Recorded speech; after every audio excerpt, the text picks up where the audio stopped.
Savage, OrlandoMagic.com. Cliff, you spoke both about their team and their fight for playoff positioning. That this group would be a different test for yours tonight. How did your group handle it, and what did you see as the outcomes tonight? I mean, the big thing is, they play well. They're 7th in the NBA in points off turnovers. And, we had 8 first quarter turnovers, that led to, I believe, 13 points. And it really set the tone for the whole game. So to me, it's same thing. It's a learning experience. I told our guys this morning, and I reiterated it there. The level of competition for these now 6 games is going way up, and you're going to play teams who are trying to get their team game together, get ready for the playoffs. And so there's a lot of lessons to be learned there. But again, we've got to be able to take the things that we, emphasize in the morning and put them into play at night, which is, again, it's part of this whole learning experience.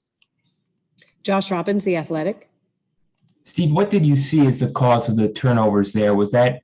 Well, they try to see what they're good at, Josh. I mean, they have been for 4 or 5 years now, where they try to steal. If you watch how they play defensively, they're great with their hands. They try to steal every pass, every dribble. You got to know where Marcus Smart is, and we were very loose with the ball. So it was a combination of A, that's what they're good at, and B, we weren't as turned into that as we needed to be. Chris Cuff, 24 Flicks. Hey, Coach. Cole went down in the first quarter. What was the extent of his injuries? I saw he came back. That was good.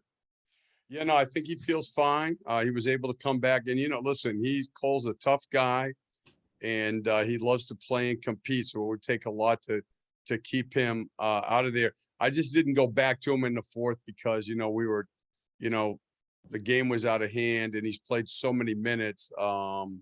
And in this schedule, he's going to get, a lot of playing time. So that's why we didn't go back to him in the end. Maximilian Haupt, German press agency. Thank you very much.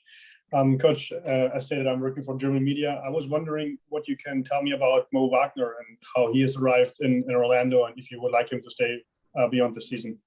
I think he's doing a great job. I actually used him as an example this morning of how things can change in the NBA quickly.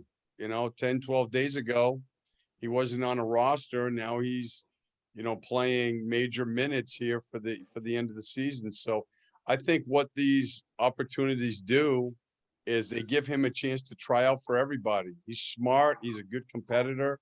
He brings a lot of energy to the floor, and he's doing a good job so far. Thank you. Appreciate it. Sorry. Pat Welter, Spectrum Sports. Steve, what was it like going up against Evan Fournier after all those years coaching here? And obviously he just went through a COVID diagnosis like you did, but a little tougher for him symptoms wise. Yeah, no, I mean, he played well too. So, I hope, watching their games, I think a lot because like you said, he's been coming back from the COVID. He had been, struggling with his shooting against San Antonio. He played better. And then the other night against Portland, he looked more like himself, getting more in rhythm. It's hard. I believe he missed 11 games. And there's obviously an urgency there on their part to get ready for the playoffs. And if they're going to make a run, he's going to be a big part of it. So, listen, not tonight, but, against other teams, we'll always be cheering for him. Okay. Thank you, Coach. Appreciate it.